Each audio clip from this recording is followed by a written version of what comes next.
As someone who used to be a conservative, born-again Christian and who was raised in the Christian church and who has subsequently left the church, one of the things that I contemplate every once in a while is about whether the gods, the deities, the energies that I am invoking or singing to or connecting with are demons or devils, if they are evil, and if they are a doorway to Satan or the devil. And I've been thinking about this a lot, particularly because I reconnected with a friend of mine who is pretty actively born-again Christian, and she left the temple community that we were all a part of and is now not having anything to do with that particular religion anymore.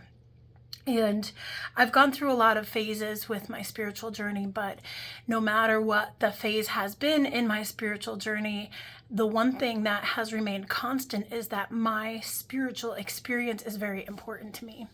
And as a child, when I would go to church and they would sing praise and worship songs, I would feel so expanded and I would feel so beautifully connected. And I now understand that it was the energy, it was the spirit, it was the vibration of the space that me as a sensitive person was feeling that, was experiencing that, and was feeling the energetic benefit of that. And so at the time, the only framework that I had to process it through was what I was being taught it was. And so I was being taught that that experience was the Holy Spirit, and that the Holy Spirit very specifically comes through God the Father and the sacrifice of Jesus Christ, and all of these things that go along with that feeling that was the divine connection and experience that I would feel when I was singing in church and I was younger. And through a series of events and the journey, and as each of us does have a journey, I came to an experience where I left the Christian church and I was able to find real... See, when I left the church, I remember feeling so... All I kept seeing was scaffolding, like for a construction site that had just shattered to the ground and was just laying in rubble on the ground in my mind amongst the rubble of all of the buildings. It just, things came crashing down, and I didn't have a way to frame my experience as it was happening. I didn't have, it was all very confusing and intense, and I went through a depression, right? I mean, everything I knew, I suddenly came to the realization through a number of experiences that the ideal of the God and the spiritual experience that I believed in did not line up with the actions of the religion of the Christian church. And I know there's a lots of things to say about it. There's different kinds of churches. There's very well-intentioned people within the church communities, and I'm not denying that. I've gone through 20 years of a process where I've kind of come back full circle to really see how it all fits together. But at the time, I had to leave the only box I knew. I had a box that all of my experiences were seen through. I had a lens that I was seeing everything through a certain lens, that I was saved and I was going to heaven and these other poor people weren't, and it was my responsibility to help get them to heaven. And oh, those poor people, they're really so lost. And you know, so the first step was the recognition that what I believed to be true and what I understood to be true and right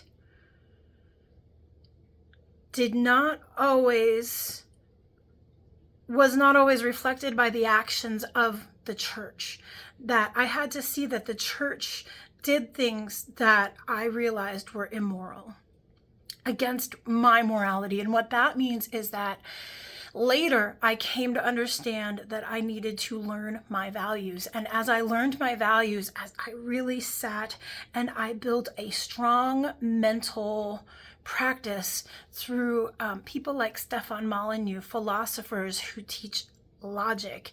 And I was able to learn through libertarian thoughts and philosophies that helped me to understand that I'm here on this earth to take responsibility for myself and my journey. I'm the person that I am responsible for, and that means every aspect of this body is my responsibility. So that means I have to feed myself, I have to clothe myself, I have to protect myself, I have to do all of the things for myself as a young person that it is my job and my responsibility to do. That also means I need to manage my emotions. That also means I need to take responsibility for the experiences that I'm having in my life. And that also means that I need to take responsibility for the experiences that I'm having in the relationships in my life.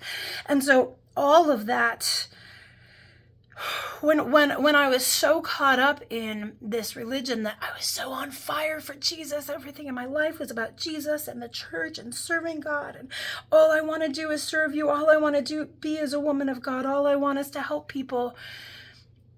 There was something I was abdicating about taking responsibility for myself.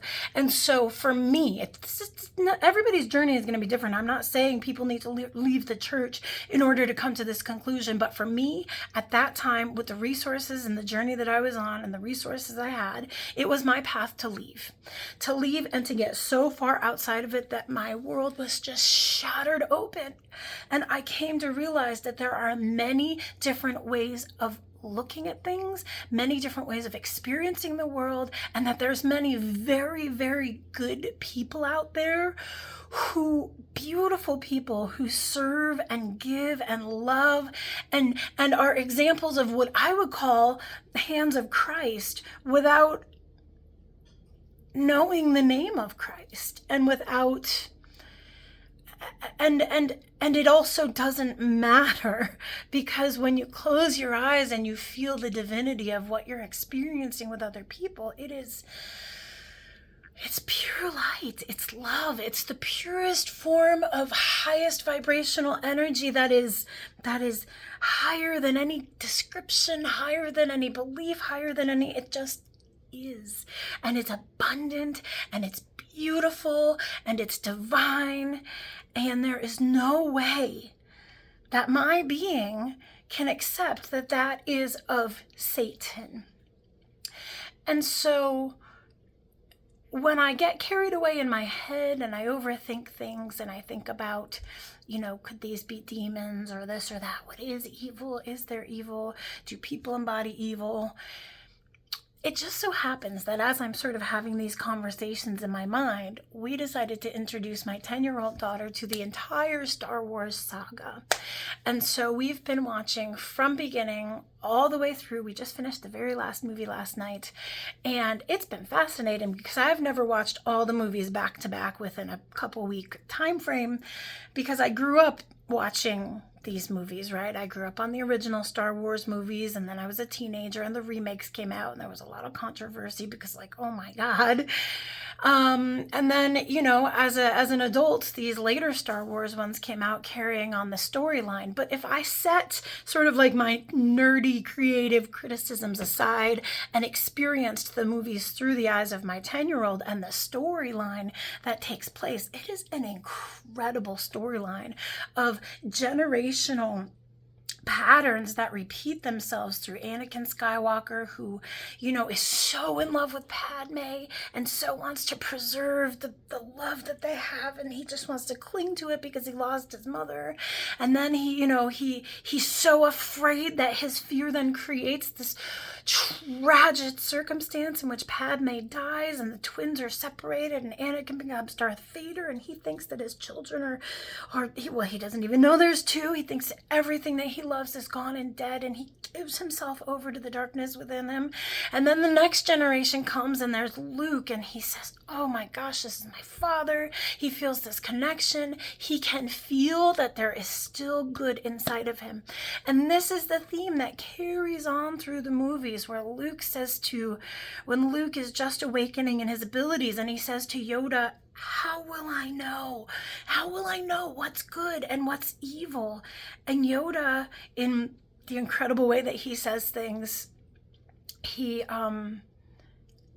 says, you'll know. You'll know.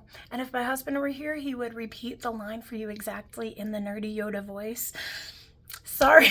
Just the point is that we know truth when we see it. And even the Bible has scripture verses that say, you know it when you see it. When your heart is aligned with love,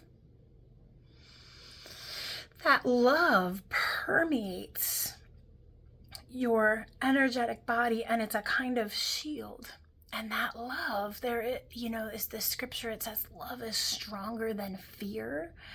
That love, when you're solid in it, when you're rooted in it, it's just, it's there. And here's the thing. Most of us have gone our entire lives never knowing what that feeling feels like, to be truly embodying love. So fully throughout our bodies that all we know is that perfect peace, and there's no fear that when one vibration is there, the other cannot be there. They are opposites, love and fear.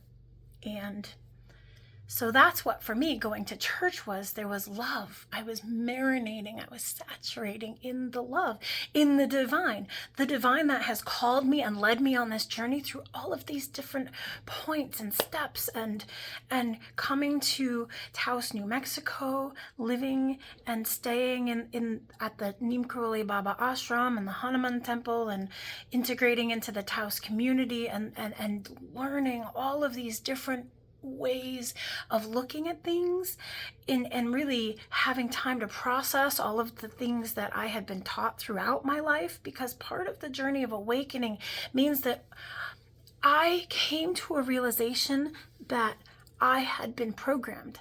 My mind had been programmed by the church. My mind had been programmed by my culture. My mind had been programmed by my experiences and the thought forms that I repeated over and over and over and over in my mind every time I experienced something. And when I left the church, what I was doing was I was seeing that I wanted to take responsibility for my thoughts. I wanted to start from scratch. And I did. I shattered the scaffolding, and I started brick by brick by brick by brick. But here's the thing about having an experience like that. Now, 15, 18 years later, I know who I am. And even if it started as one brick and then became another brick and another brick, even if it's a solid 5 bricks, even if it's a solid 1 brick, it's solid and no one's going to move it. So then when I am in a circumstance and I experience life, I know what's right from wrong because I'm rooted in the knowledge of who I am. I'm rooted in my values. I have a moral consistency about the way I live my life. And not perfect. I would say actually that's the ideal. I strive to have a moral consistency about the way I live my life, but there are times where I do something and then I feel bad and I go, why did I just do that? Is that in line with my values? Am I going to, take a different action next time? This is the journey of awakening. This is the journey of becoming a better person. It's the journey of watching the experience that you're having in the world and saying, oh, did the actions that I just take, did they line up with my values and who I am? And so this means 2 things. It means, first off, we need to be aware of the thoughts that are in our mind. We need to even just be aware that there are thoughts, different thoughts that flash through our mind as we're experiencing the world. And sometimes when we're triggered or angry, it might be the same thought over and over on a loop, just a thought form that's really holding us hostage. And then sometimes we're like at peace and we're good and we're chill and it's all good, man. And so being able to connect the thoughts that are happening here with, number 1, where did that thought come from? Is this a thought that I developed during an experience and it's like rooted in trauma? Like, I'm so alone, nobody loves me. Is this a thought that like I heard over and over on a television show, on a cartoon, and I heard the same phrase over and over and over and over, and so I just accepted it as true? Is it a thought that came from society and religion and a belief that we've adapted that we haven't tested for ourselves? We just accept it to be true? Is it a thought that came from a church, a religion, a Bible, a book that we were taught holds the only truth? And I suddenly, every time there was a thought, I would question it and go, how do I know that's true? Byron Katie, she has this practice that sort of teaches you how to test a thought. It's 4 questions that you ask. And it can be really helpful for like this process of beginning to realize that things are more than what we thought they were, and that maybe we were wrong to prejudge things before even experiencing all of the world. And so tying that all back to the chanting and the prayer to these deities, I ended up in Taos, and I told you earlier that one of the main methods for connection for me growing up was praise and worship. And I would just really love to go to these really, charismatic churches where the energy was just so, it's love, it's light, it's divine, it's so invigorating and energizing. And then in Taos, I learned what ritual does. So I had a summer of just who am I, what do I believe, what's real, what's not real, what are my values, who am I really, and really questioning a lot of things, and then ending up in this environment where it's this beautiful, sustainable farm, these fields with all these local native plants, and I was camping in this beautiful field outside, waking up to birds and the sun on my face, and just this beautiful experience. And then I started to see people utilizing ritual to help give them a moment to pause from all of this, to put it on pause, and to focus their energy in a way that could then release all of the things that had built up over time that were frustrations or challenges that you're working through, and then to take in really beautiful love and light. Now, here's the thing about ritual. And this is where we can start to talk about evil or not evil. And I have talked about this in previous videos. Just like in Star Wars, there's always both sides of the Force. I know there's a lot of conflict about the newer Star Wars videos, the return of Skywalker, and, the whole saga with Ben and Kylo Ren and, Rey, but I actually think they're fantastic. And I just think what's so powerful about Rey as a character, and I know people say she has to earn the power she has. This is the next generation. This is the thing about the next generation, is they are evolved, they're more powerful. All of the Jedi had almost all been destroyed, and so the Force was really powerful in like these 2 people, because it's just reached this point of like, we have to express ourselves. And so yes, they were more powerful characters, and both Kylo Ren, who was the grandson of Anakin, and aka Darth Vader, and Rey, who was the granddaughter of Palpatine, they both are so powerful, and they both feel the potential futures of light or dark. Which way do I go? Because they understand that they have this agency. And Kylo Ren, he's sort of like pulled back and forth by these outer forces telling him who he is. Are you Darth Vader? Are you going to do what he was supposed to do? Are you, Han Solo's son? Like, who are you? And Ben, you can see he's just in constant conflict, and he really does have a heart that wants to just connect with love, but he's so angry. And then you have Rey, and the thing about Rey's character is that she is in this resolve. She's in this resolve. She knows who she is. She knows what she's here to do. And her job is to anchor the positive side of the Force. And, at a certain part, we see they're a dyad. So it makes sense that they would be attracted to each other and also have to create opposing energies. It has to be that way, because that is the way energy works. That's the way the universe works. And so back to ritual. The thing about ritual is that, yes, you can invoke and you can use the power of the earth and the power of intention and the power of people to invoke really dark energies. It is absolutely a thing. And also you can use the archetypes and the symbols and the way that these symbols and archetypes have been energized through the years to assist us in holding a very high vibration on our bodies. And so there are some archetypes that are so powerful. And for me, this is where Kali and Shiva are such powerful archetypes, because what they represent, Shiva represents the destruction that comes before new life can be built. And Shiva is not afraid. There are aspects of Shiva.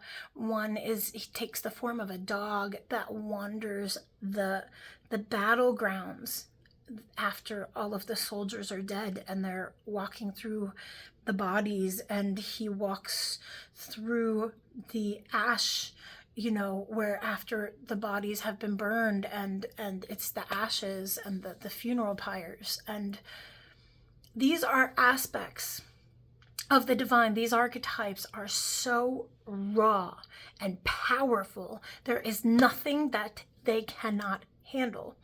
And oftentimes this ritual, this connection is combined with fire, a fire puja and a duni. And so the fire is the sacred fire that burns. And if you sort of imagine that it's connected into the highest vibrations of love and light, and it is pure consuming. And that what happens is when you are praying and offering your prayers into this fire, into this duni, it can burn anything, because what the fire does is it reduces everything to carbon. It brings it all back to neutral, back to that basic building block of life. So if you have anger, if you have hatred, if you have fear, if you have confusion, you can offer it to the fire. You can release what no longer serves you. You can let go of all of those intense vibrations because you've been practicing not throwing them at other people. That's the spiritual journey. You're taking responsibility for your own experience. And so, okay, when I'm feeling angry, I'm not going to throw it at this other person. I'm going to just throw it into the fire and release it. And then, then you're able to just sort of like open up and bring in that love and light. But as humans, there are times where we are just knocked about by life. We are just knocked about energetically, and it's so intense.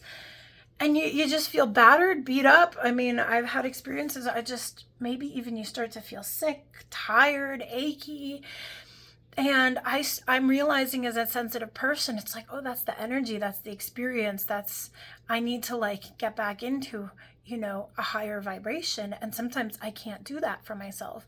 And my husband, the last time I had a really, just an experience that just broke my heart. I cried for probably 2 days.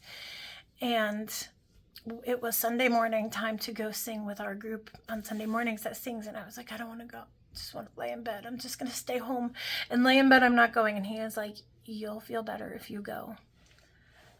And I was like, I really just wanted to stay in bed and be depressed and give into that depression. But I went. And the power of a group of people who are collectively holding that space together is so much more powerful than just one person. And that way we hold space for each other as a community, as a group who's coming together to sing. And we are bringing in these high vibrations, and the deities, they assist in that. Because what they are is, by thinking about each deity, they bring to mind thought forms that are holding a higher space than all the other clutter that's in our mind. And so it's a way, the chanting is a way of focusing the mind and just that 0 point energy, like Ray does in the movies. And and all of the other stuff has to be silent. And that is the power of the mantra. And so the mantra is discipline for the mind. So you repeat this mantra, you repeat this phrase, you repeat these songs, you sing these prayers, and it's just the same in the Christian church.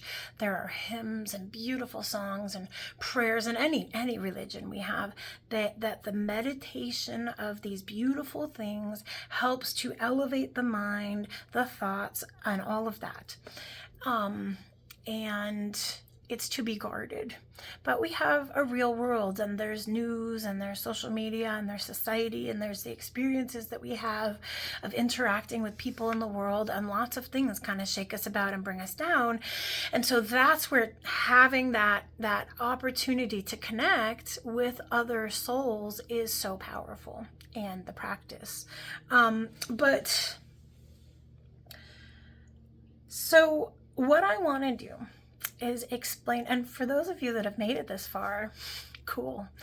It's really something to be able to be opening up and sharing the way that these experiences have been happening. And I think that there's a whole lot of people that are starting to awaken, and these are the people I'm making these videos for, because I'm just a little bit further along down the path, but I remember what it was like to be going through the process, and I just have so much to share. And so, I really hope that it can help even just one person.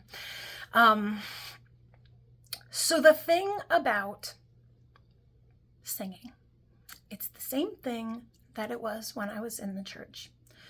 When I sit down to play at the harmonium, there is a whole set of experiences happening.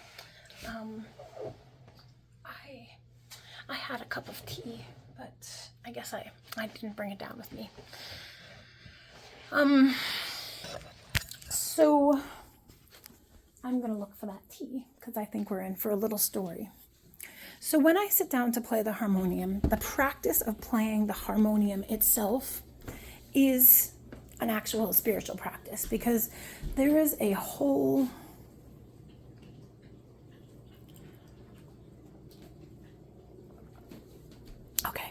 much better. There is a whole mind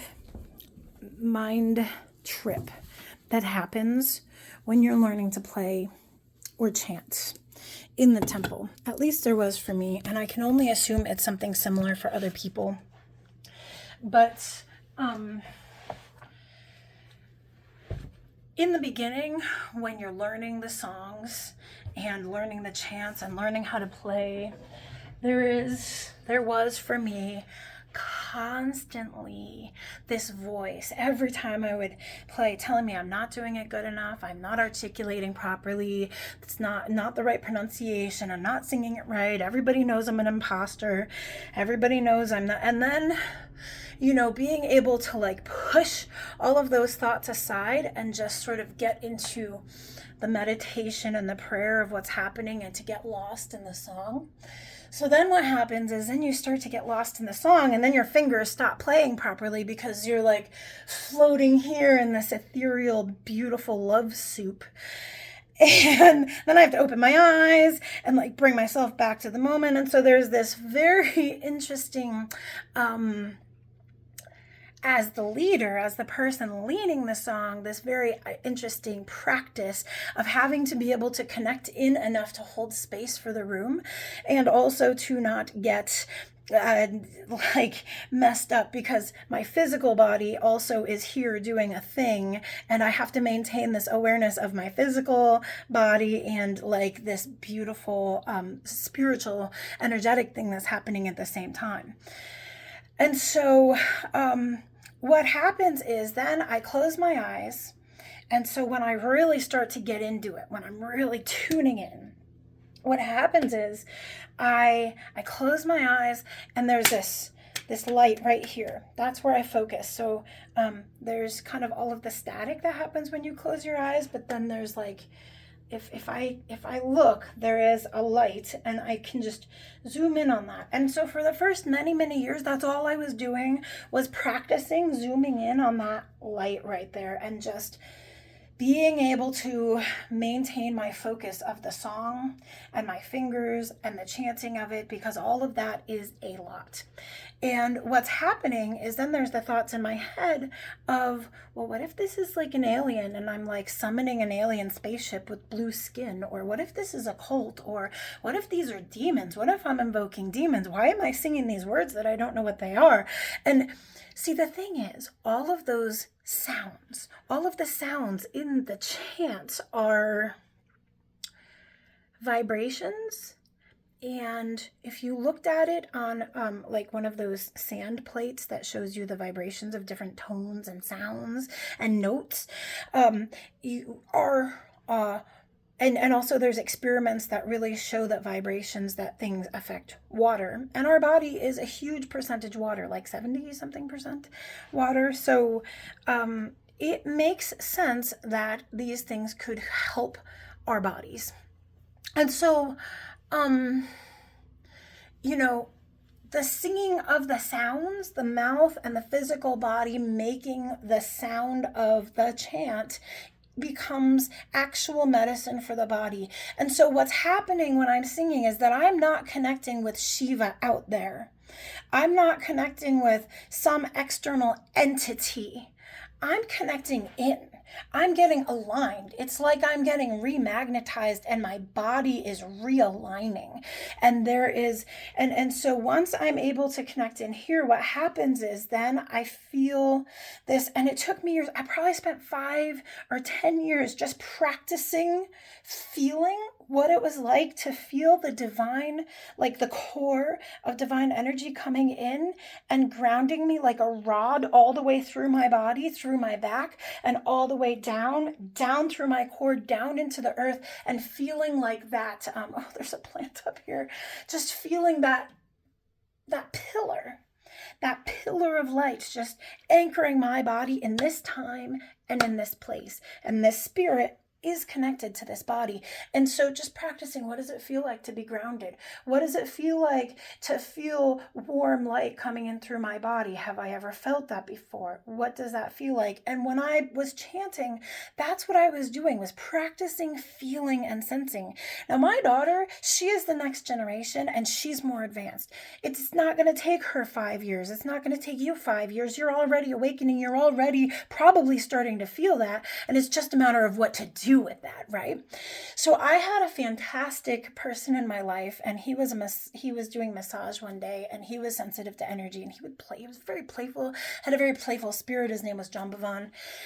And I asked him, I said, how do you do this? How do you feel what it's doing? How do you guide it? And he told me, he said, energy follows imagination. Energy follows imagination. And so for the next years, as I would sit and practice feeling, practice running my hands on my body to do massage and to feel the energy moving and to practice moving the energy through my body. And, then I started to eventually become sensitive to feeling it and then eventually seeing it. But you have to put your mind on it and practice sensing those things. So as I'm singing, my body is getting more aligned. And when I'm in the middle of the song, and this is really specifically the Hanuman Chalisa, so I just want to qualify this by saying that the Hanuman Chalisa is the song at the temple that I was at. It is the song that has just been, it's in my blood. It's in me. It comes to me in my dreams. I hear it, and when I can sit with it and sink into it, this is the experience I have with this song. I don't know for every other chant. Okay. So, and I'll do a whole nother video about Hanuman and what Hanuman represents and what the Hanuman Chalisa represents. But this one is about what my body is experiencing during that song.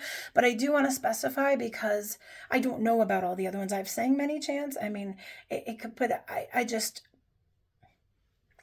So my body gets grounded. So I'm singing. There's this beautiful kind of energy around me that we're all kind of holding and elevating and feeling together.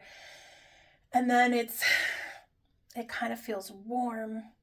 And then what happens is once I feel grounded, then I tune into my heart. And I feel my heart sort of open up a little. And sometimes that takes a while. If it's been a really hard week, I breathe into it, I open my heart, and I just feel my heart opening and the energy flowing out my heart. And that is the energy that I send out to the world. Because if I'm going to be connecting with other people, I want to connect with them through the highest vibration. And my heart is the highest filter for the best energy that I can send out to the world. And so then I'm receiving divine energy from heaven. My feet are grounded, and I'm grounding into the earth, into the core, into Gaia, connected like a tree with roots. And then my heart is open. And now this is when it gets really, really special and intense. Because once my heart opens and I sort of put the feelers out, then I start to feel the other people in the room. Then I start to feel the altar. And it's always the altar first. And the altar, what I feel coming from the altar is just a pillar of light that's just, and it's just like a core of the highest light. And that altar is holding the space there. It's like it's an anchor point of really high vibrational, beautiful energy. And so then when I notice it, because it takes me that whole process of grounding my energy, and I mean that takes 20 minutes just to sort of settle into myself and quiet the thoughts and quiet my, and then I'm there and I'm connected in, and then all of a sudden I'm like, oh yeah, my heart can connect with this higher vibration, this pure vibration, and then I connect in. And then I sort of, in my mind's eye, I kind of see all of the other beings in the room. And so this is where I believe that we have the ability to hurt or harm once we become aware of our body and our energy body and how to use it. And this is the difference between what I would call evil or witchcraft and something else.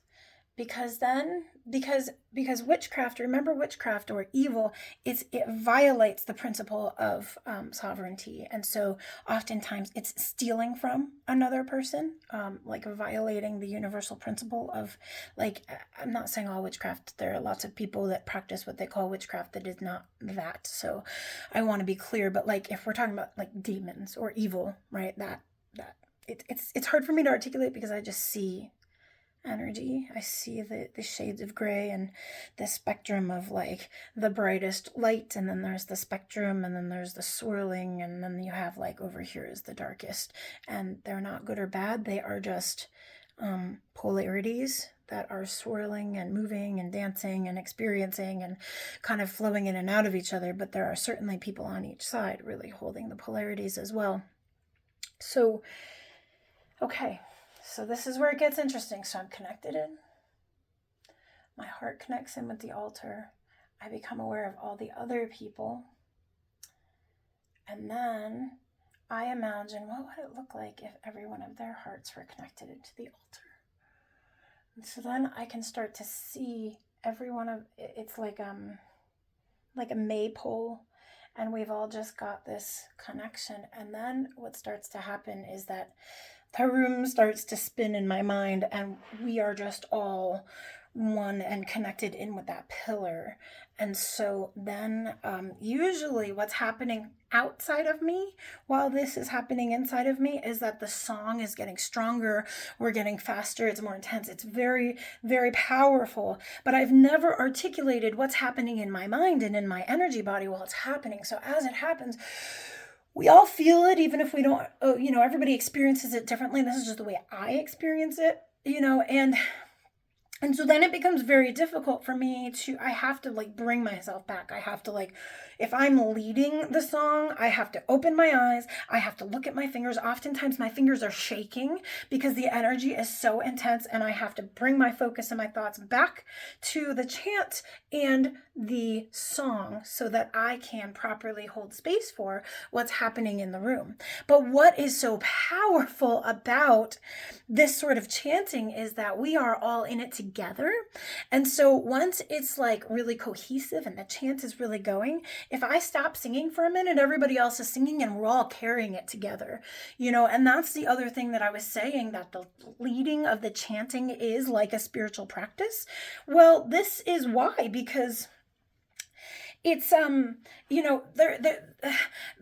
ego is here, and the spirit and the ego are constantly in battle. And so these voices telling us, oh, you're not good enough, nobody wants to hear you, or oh, you're so good, you should sing next. And there's this constant battle. But when you're able to set that aside, and I spent probably 10 years in that mental battle, and now I've just sort of gotten to a point where I'm like, you know what, I have been at this for long enough. I know what I'm good at. I know when it's time for me to hold space. And sometimes it's just time for me to be the one to open my mouth and sing the song. And I see it like mushrooms. I see it like, we have our mushrooms here, and we have the way that mushrooms grow is they have mycelium. And so the way I see it is that the song is constantly singing itself in this divine place. This song has now been energized to the point where it is, somebody in the world is always singing it. It's always being sung in this spiritual place, and it's this wave, the Hanuman Chalisa, the mantra, the chant. Hanuman is the monkey because the monkey represents the mind, and the singing of the Hanuman Chalisa is designed to quiet the mind. And so as this wave of the Hanuman Chalisa is in the etheric or spiritual or whatever place, when we open our mouth to sing it, we pull it into the physical reality, and we open our mouths and we're like a mushroom that grows out of the mycelium, and we sing our song, and then the song is over and it sort of dies back down, and the wave continues, and another person opens their mouth and sings the song and expresses the mantra, and then they come back down. But we are all in this wave together, and it is so powerful. And that's not connecting with demons. Okay, so I've thought about this a lot. Is me singing to, I understand. As someone who doesn't know what this means, a person would look at this and go, oh my God, that's a demon. I mean, that's Kali. Kali is the feminine aspect of Shiva. And so what Kali does is that she does all of the things that Shiva does.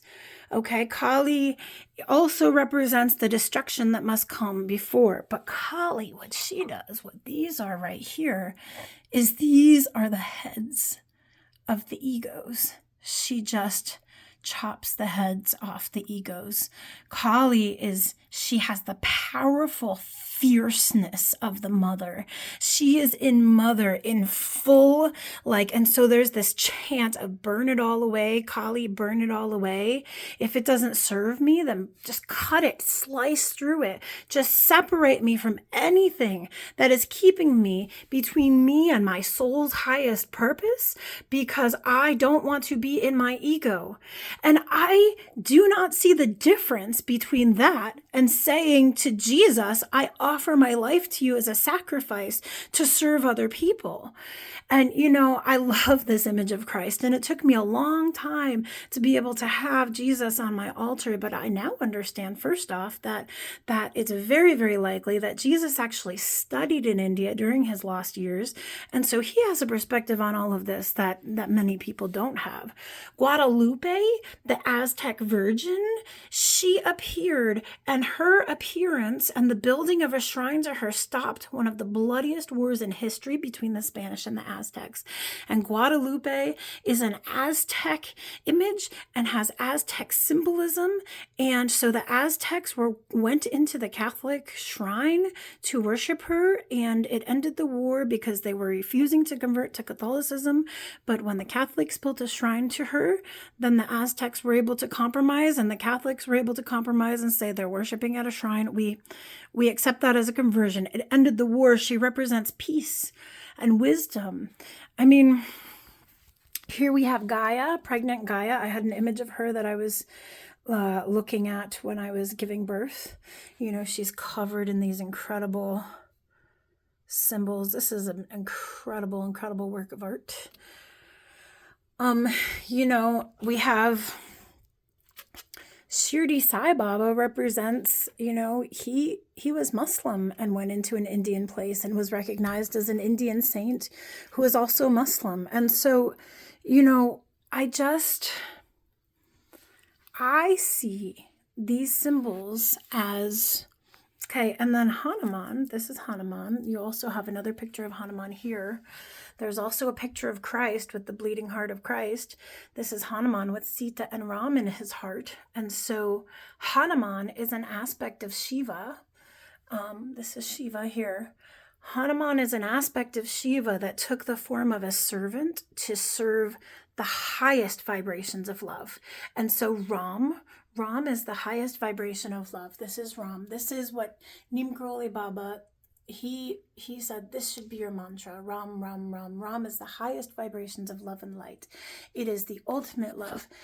And Shiva, who is this same energy that slices us away from all of the things that no longer serve us, that brings the destruction of everything that no longer serves us so we can have new life, then this archetype took the form of a servant named Hanuman, who then bowed to and served Sita and Ram.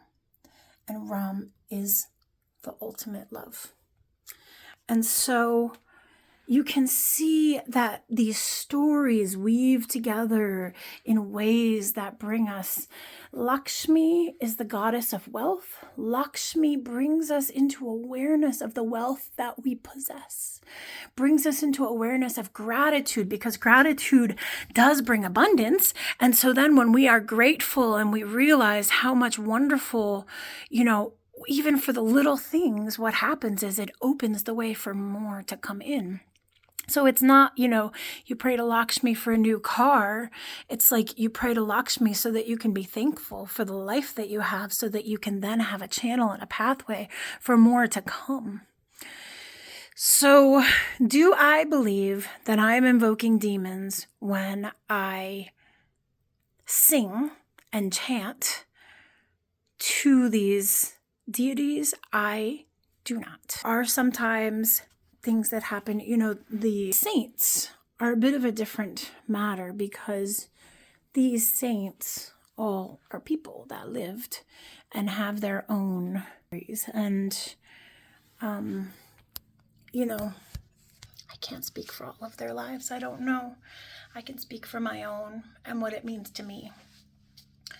And, I have other symbolism around my home too.